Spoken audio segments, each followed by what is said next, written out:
Gente, boa noite a todos. É com muita alegria mesmo, né, estar aqui hoje à noite, aceitando o convite da Tânia, do Jorge, pessoas queridíssimas, né, companheiros aí. E hoje nós vamos trazer um tema. Bom, meu nome é Hélia, né, ele falou, eu vou repetir. Eu trabalho na Associação Espírita Maria Dolores, que fica lá no Baldinão. Sou trabalhadora de lá, mas trabalhadora de Jesus acima de qualquer coisa, né? Então nós vamos trazer hoje um tema, como vocês viram aí, nossos filhos são espíritos. E aí, quando fomos escolher esse tema, falamos, nossa, para quem nós vamos falar, né? Falar de filhos, muitas vezes nossos filhos já estão grandes, né? Será que isso vai trazer algum proveito para mim a essa altura?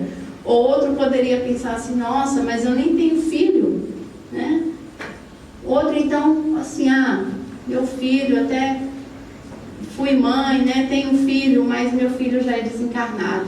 Que proveito irei tirar desse estudo desta noite? Mas todos somos filhos, né? Todos que estamos aqui somos filhos. Alguns são pais, outros são tios, outros são avós. Apesar do tema ser filhos, mas eu faço um convite para que possamos colocar isso no âmbito maior, né? Como espíritos que somos. Nós colocamos filhos para poder definir um pouquinho o tema da noite, senão fica muito aberto. Mas pensar na proposta de forma mais abrangente, que todos somos filhos, né? Em alguns momentos nós veremos que falaremos assim, não como pais, mas como filhos, né? Esse olhar voltado para os nossos pais enquanto filhos. E daí a gente vai refletindo e buscando na história da humanidade o questionamento que o homem sempre teve acerca da natureza humana. Foi um questionamento que, assim, para saber a origem, né? Quem nós somos? Ou o que somos, né? De onde viemos, para onde vamos? E muitas vezes nos deparamos com uma figura assim linda, angelical, né, de um bebê. Muitas vezes aquele bebê que chega à nossa família e a gente fala, nossa, que coisa linda, né? O que ele veio fazer aqui? Quem é esse ser? Que milagre foi esse que juntou tantas células, né, a partir de um espermatozoide, de um ovo, de um momento, de um milagre, e formou esse ser assim? Então, durante toda a história da humanidade, isso sempre foi um questionamento, e alguns filósofos buscaram responder essas questões. O Thomas Hobbes, um filósofo inglês, ele veio nos trazer um estudo dizendo que o homem, a natureza do homem é uma natureza má, que o homem é lobo do homem, que nós nascemos com uma má índole, e a partir da educação, a partir da nossa convivência social, nós podemos nos tornar até pessoas boas, mas essencialmente a natureza do homem é uma natureza má. Depois nós temos um outro filósofo, que é o John Locke. Ele já veio com um outro pensamento, que veio depois, né, do estudo de Thomas Hobbes. Isso para a gente não voltar muito no tempo, né?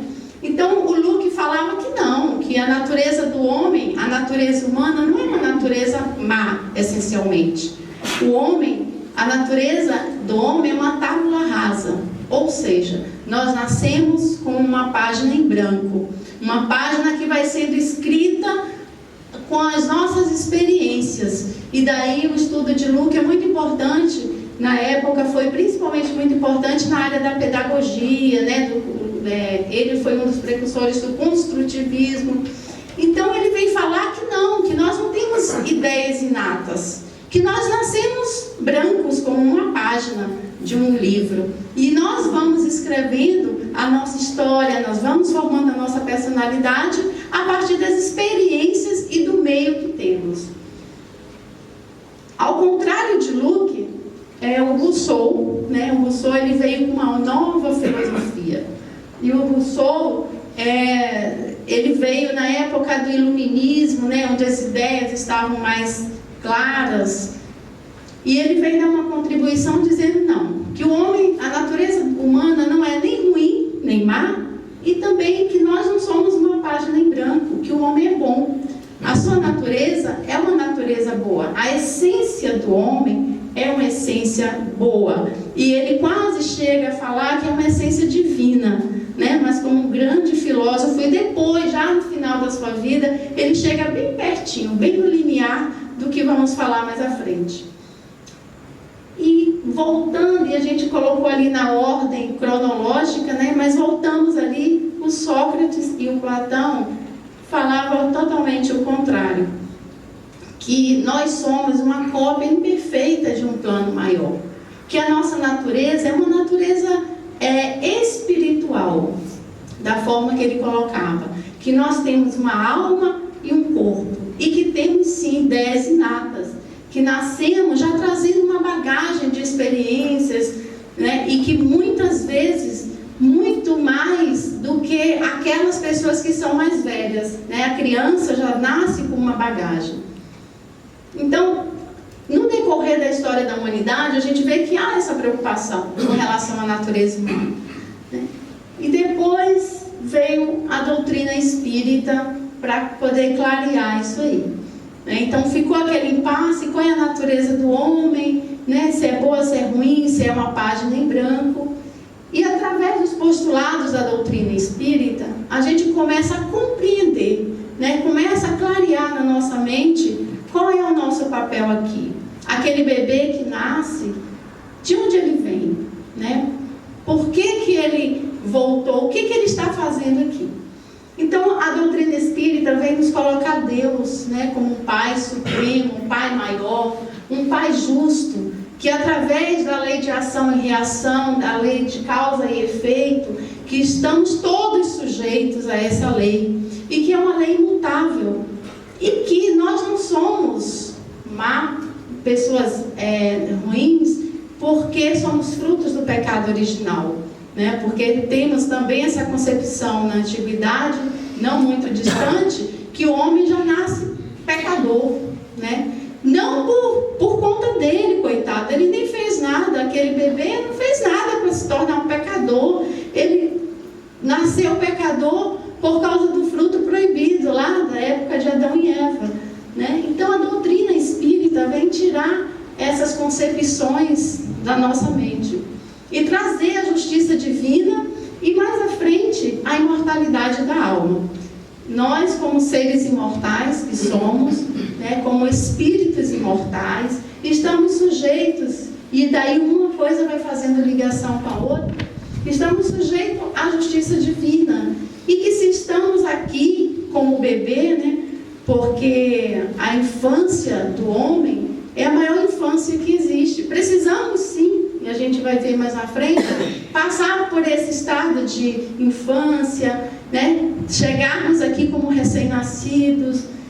Então, ele vem nos colocar, a doutrina espírita vem nos colocar que somos imortais, que estamos aqui sujeitos à justiça divina, através das nossas ações e reações, colheremos os frutos e as consequências.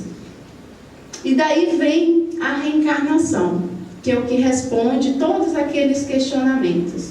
Não nascemos uma página em branco, né? Não somos bons ou ruins por causa do pecado original, enfim. Nós estamos aqui reencarnando, voltando à carne, voltando à experiência do corpo físico, né? No planeta de provas e expiações.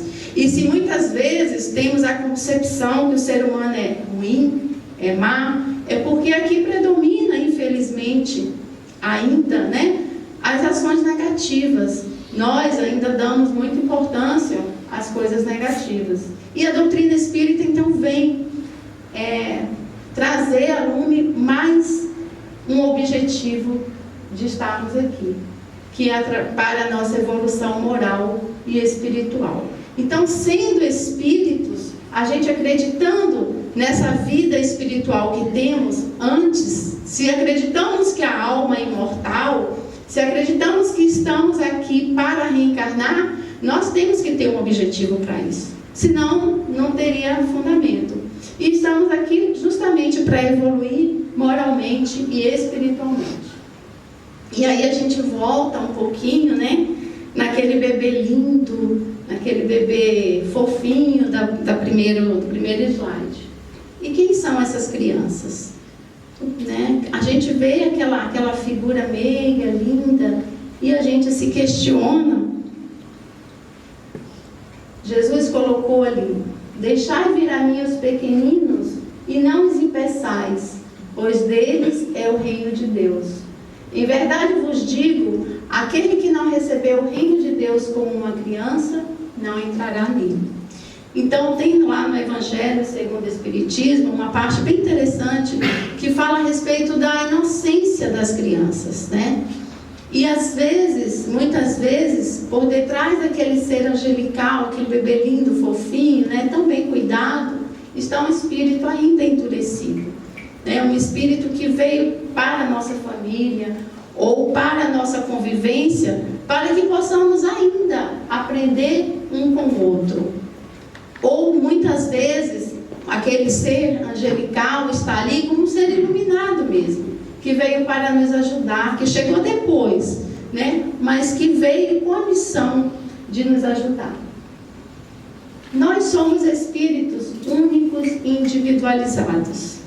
Apesar dos gêmeos, né? Tem uma foto aí de duas meninas lindas, bem parecidas, não existem pessoas iguais.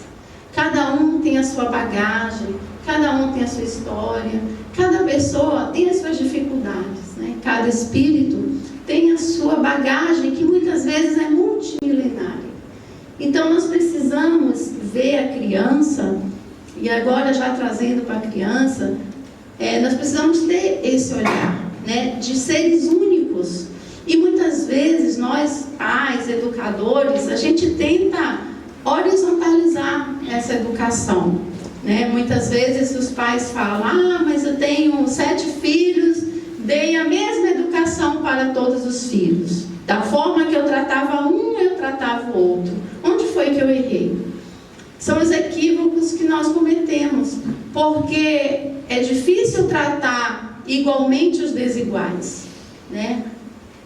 Porque ali tem espíritos de vários padrões vibratórios. Então muitas vezes a gente erra tentando acertar, tentando criar esses filhos de maneiras iguais. Muitas vezes aquele que a gente deveria tirar um pouquinho mais, né, a gente acaba dando um pouquinho mais porque dá para o outro que precisa. E muitas vezes aquele que mais precisa de amor, mais precisa de acolhimento, de entendimento, aquele filho mais rebelde, aquele filho mais difícil, problemático, vicioso, a gente deixa de lado, né? Porque a gente acha que o outro merece mais carinho. Então, somos únicos e somos individualizados. Não adianta, porque nós nascemos sozinhos e vamos voltar sozinhos para o plano espiritual. Então, há muitos equívocos na educação, né, na evangelização, muitas vezes, de crianças, de a gente querer tratar igualmente pessoas tão desiguais. São espíritos imortais que trazem consigo experiências de outras vidas e reencarnam para aperfeiçoarem moral e espiritualmente. Então, é aquilo que eu falei antes, são espíritos que vêm, muitas vezes, para nos ajudar ou para nos colocar uma dificuldade para que possamos aprender com eles. E é muito raro, né, ter famílias assim homogêneas, onde não há diferença, onde não há conflito. Se não for na primeira geração, é na segunda geração. Porque o grande objetivo da família é esse, são os ajustes, né? É como se fôssemos formar uma grande máquina e precisássemos de vários profissionais, ou cada profissional com uma ferramenta. Um vai com serrote, um vai com parafuso, um corta as arestas, um passa a lixa, né, para tirar a aspereza, outro vem com a chave de fenda para apertar um pouquinho. Então é uma oficina realmente a família. Então precisamos ter esse olhar atento para que daqui para frente, né, a gente comece a entender e a gente comece a se observar e observar também aqueles que nos rodeiam, não como só crianças, porque somos todos crianças ainda, né? E é muito interessante falar disso e trazer para esse contexto maior, porque tudo que a gente fala a respeito de criança, muitas vezes a gente se depara com atitudes infantis. Quantas vezes a gente fala, mas eu fui ingênua, né? Eu agi como uma criança, eu fui tão inocente. Então somos todos crianças espirituais ainda nessa caminhada. E qual é a utilidade para o espírito de passar pelo estado da infância? Como eu falei antes, entre os seres humanos, a infância é a maior de todos os animais. Lógico, cada um tem uma quantidade de vidas, os insetos vivem poucas horas, né? As aves, o cachorro com 3 anos já é um adulto, uma criança com 3 anos não se defende. Mas qual a necessidade? Né? Deus é tão sábio e tão misericordioso que nós precisamos de um tempo maior de adaptação, de adaptar o planeta, né? Um tempo maior para que possamos nos preparar para essa jornada evolutiva.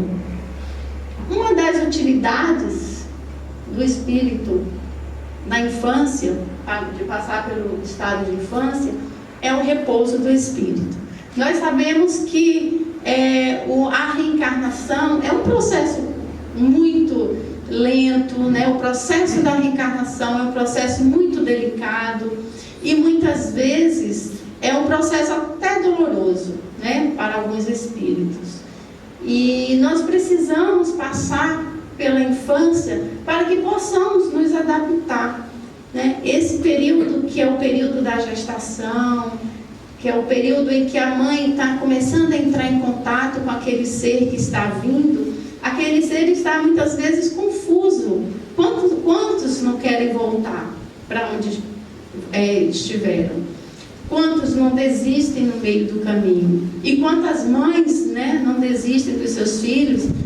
E nossos filhos até adultos, né? Quantos de nós com filhos adultos não desistimos? Porque nós já estamos, os nossos filhos, até o final, né? A nossa gestação, a gestação dos pais, eu falo dos pais porque o pai, ele é co-participativo nisso, é co-autor, né?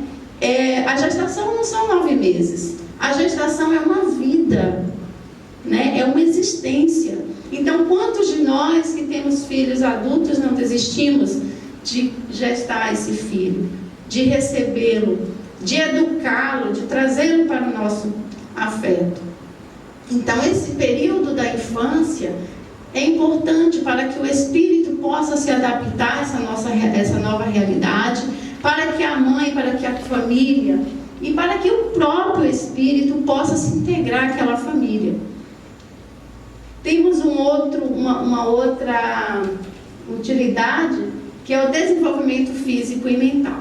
Então, se a criança já nascesse com todas as suas potencialidades, seria uma usina, né, com as portas abertas, onde a água invadia, devastar tudo. Porque a gente educando, cortando as arestas, já é difícil, né? Então, precisamos desse tempo para que o nosso corpo físico e mental, você falou comigo? Não. Para que o nosso corpo físico e mental possa se adaptar às novas tendências, às nossas tendências, né? Às nossas aptidões, às nossas capacidades intelectuais, físicas.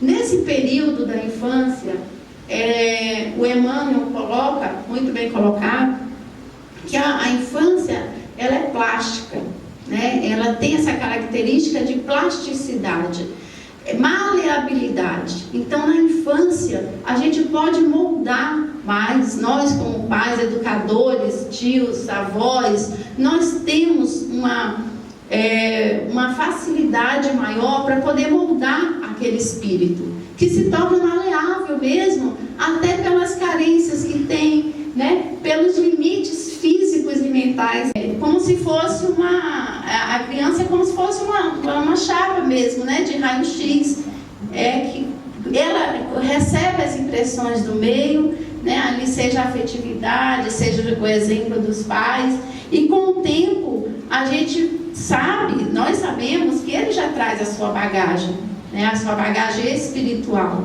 Quando ele nasce, a gente acha que o bebê nasce peladinho, sem nada. Que nada.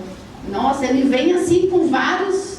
ele vem assim com uma mala. Com uma bagagem muito grande, né? Só que a gente não consegue enxergar ainda. O ocultamento das imperfeições, né? A justiça divina é maravilhosa. Imagina se a gente soubesse que aquele bebê que está ali, que aquele filho que está ali crescendo ao nosso lado, com aquelas tendências, se fosse um inimigo nosso, né? Será que nós como adultos, né, já amadurecidos, nós já temos dificuldade de aceitar as diferenças dos nossos filhos? Os nossos pais têm dificuldade de aceitar a nossa personalidade, os nossos defeitos, os nossos vícios, nós como filhos, né? Então seria muito difícil. Então Deus deu esse período da infância para o ser humano para que possamos nos ajustar, nos moldar, né? É como se fosse assim um tango bem dançado, onde os dois têm que estar juntos, né? Naquela harmonia. As suas dificuldades, né? Qual o déficit que ela tem, qual o aprendizado que ela já tem que eu possa aprender com ela. Então, muitas vezes a gente quer trabalhar, ou nós já trabalhamos muito, né? E não devemos nos culpar por isso, porque quando ignoramos, não podemos ser considerados totalmente culpados. Muitos de nós erramos, né? Eu sou mãe de 2 filhos já, um de 25 anos e uma menina de 21 anos. Então, eu estudei esse tema para mim, né? Para mim, o que eu posso fazer daqui para frente? Porque eu não posso mais voltar à infância deles. Eu não posso mais voltar, eles não podem mais entrar na minha barriga. Então, eu tenho que começar a mudar a atitude, as minhas atitudes daqui para frente, né? Então, todos nós temos essa oportunidade.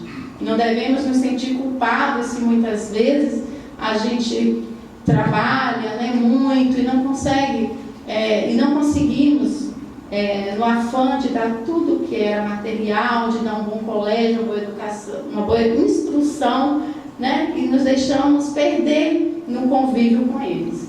Então, a instrução é bem diferente da educação, porque a instrução, ele prepara, ali é pela educação, mais do que pela instrução, que se transformará a humanidade. Então, nós estamos aqui para ajudar no progresso, na evolução moral, espiritual, que é o mais importante.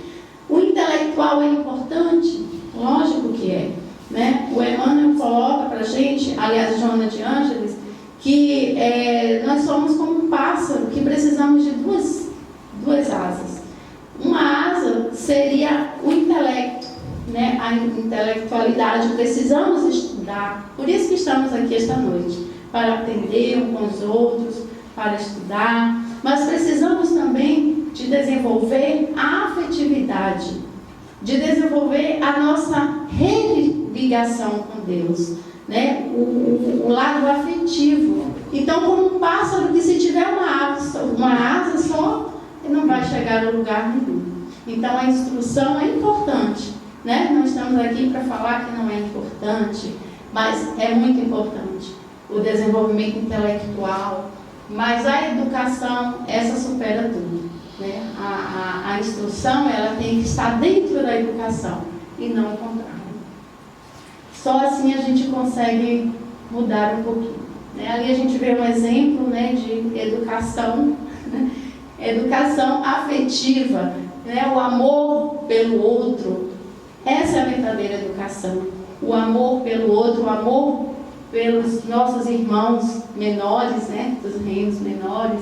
O amor, a solidariedade está muito bem representada ali. E a instrução, muitas vezes temos tanto conhecimento, ou damos tanto estudo para os nossos filhos, né? Tantos cursos, tantos colégios, enfim, e aí ele não sabe nem o que fazer com aquilo, porque afetivamente ele não sabe como lidar, né? Ele tem dificuldades de relacionamento, e porque só a instrução, A gente não consegue, através só da instrução, elevar o espírito daquele ser. Quando se conhecer a arte de manejar os caracteres, porque Emmanuel nos coloca, e Santo Agostinho também, o que é educar? Educar, na verdade, é extrair.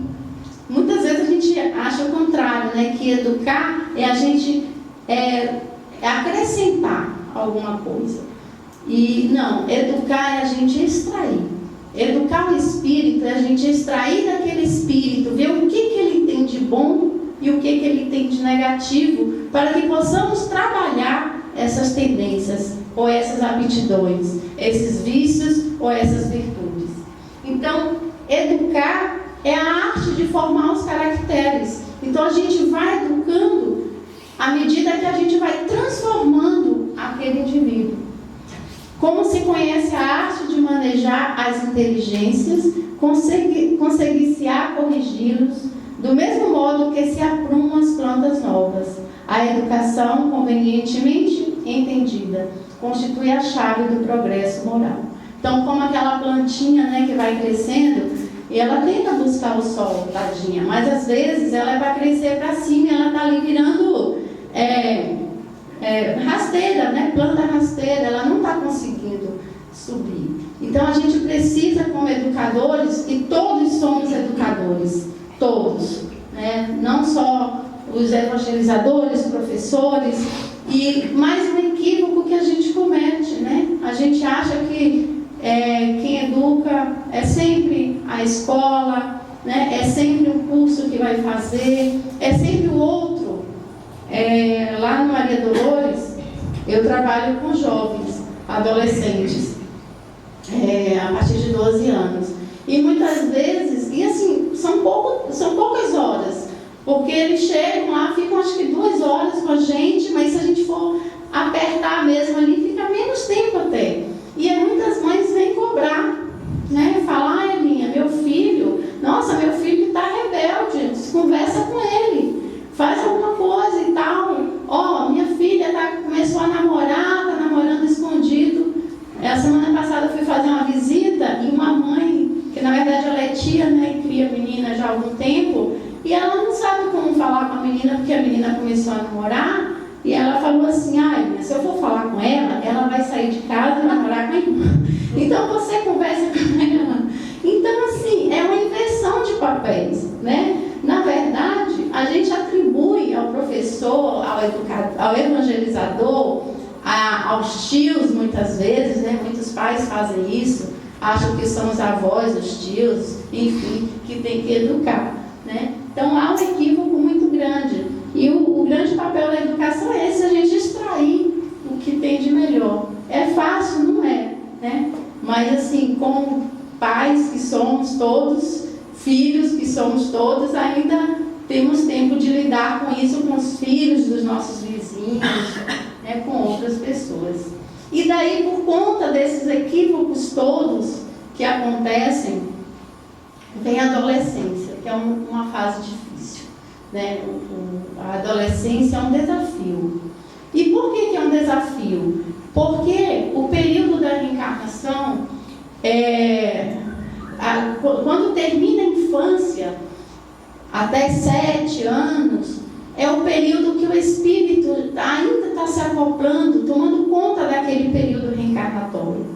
Muitas crianças, a gente sabe que tem sonhos, né? Que tem a facilidade de ver os amiguinhos espirituais, porque eles ainda têm uma ligação forte, apesar do esquecimento de quem eles realmente são, mas ainda tem essa ligação com o plano espiritual. Então, e também tem a conduta firme dos pais. Então, a personalidade daquela criança, né, da primeira adolescência, ainda pode ser manejada, se ainda tem um certo controle, né?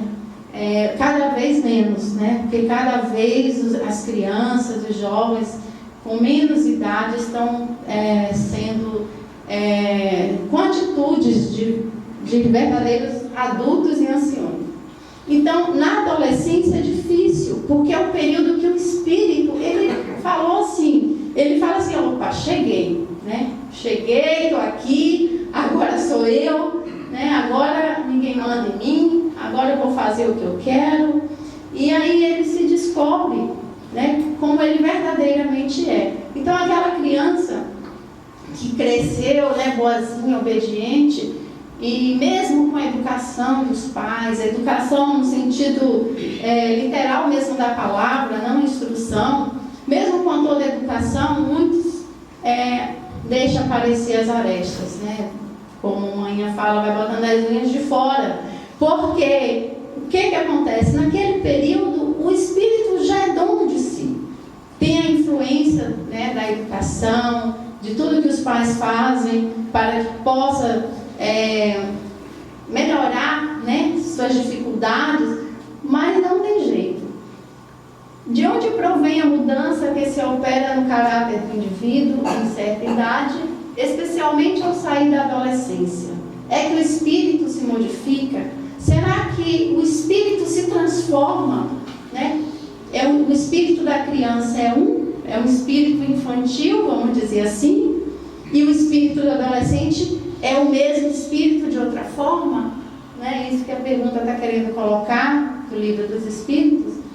E aí Allan Kardec nos traz, através da espiritualidade, é que o espírito retoma a natureza que ele é própria e se mostra qual era. Então, quando a gente compreende isso, né, a questão da imortalidade da alma, isso ajuda muito, né? A doutrina espírita é uma doutrina essencialmente educadora.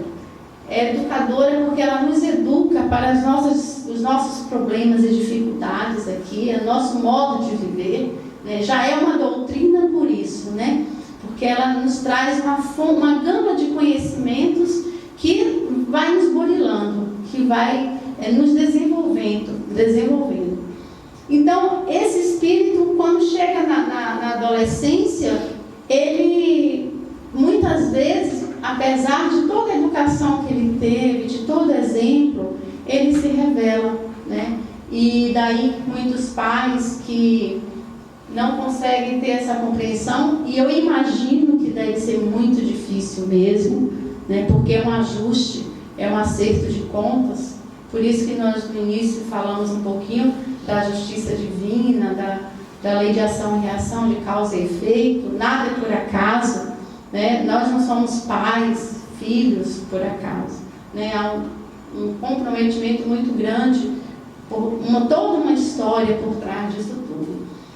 E é muito difícil lidar com a adolescência, porque é um momento também psicológico que o jovem não entende, né? Ele está numa fase que seus hormônios estão aflorando. A questão da sexualidade mexe muito, a energia sexual é uma energia muito forte. Ele não sabe lidar com isso. Temos também a influência da mídia, né? A influência muitas vezes perniciosa, né? Para não generalizar, mas a mídia influencia muito negativamente os adolescentes, os grandes ídolos, né? Porque é difícil a gente não convencer, mas a gente vê isso na prática. É difícil a gente falar de Jesus para o jovem. É muito difícil. E às vezes a gente tenta entender, falar, nossa, eu fui jovem também, mas quando daquela idade também, se me falasse, eu teria dificuldade, né? E eu falo com muitos pais, eu falei, você já foi jovem, né? E provavelmente na sua idade você não ia querer ir para o centro espírita, para a igreja, não sei o que, escolher. Tem que ter diálogo, tem que mostrar o que é bom e o que não é. Não adianta entrar no conflito, né? Às vezes a gente faz um papelzinho de psicólogo sem nem saber se está errando ou acertando, mas o que vale é a intenção, né? Então, assim, é muito difícil a gente substituir os ídolos da adolescência. A melhor escola ainda é o lar, onde a criatura deve receber as bases do sentimento e do caráter, que é a educação. Os estabelecimentos de ensino propriamente do mundo podem instruir, mas só o Instituto da Família pode educar. E por essa razão que a universidade poderá fazer o cidadão, mas somente o lar pode edificar o homem em qualquer tempo, né? Em qualquer tempo. E não só com relação, mais uma vez eu volto a falar, mas com relação às crianças, com relação aos jovens, aos nossos filhos adultos, né?